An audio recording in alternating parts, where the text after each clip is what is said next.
Action मोड्रे स्वास्थ्य विभाग सरकारी डाक्तरखाना परिसर में मिलबनी घरोई औषध।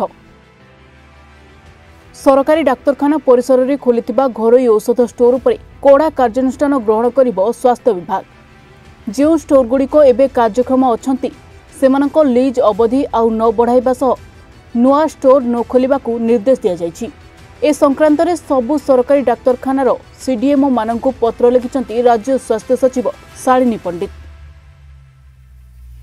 सबु सरकारी डाक्तरखाना औषध वितरण केन्द्र जरिया 24 घंटिया औषध जोगाइबा पई लक्ष्य रखिछन्ति राज्य सरकार।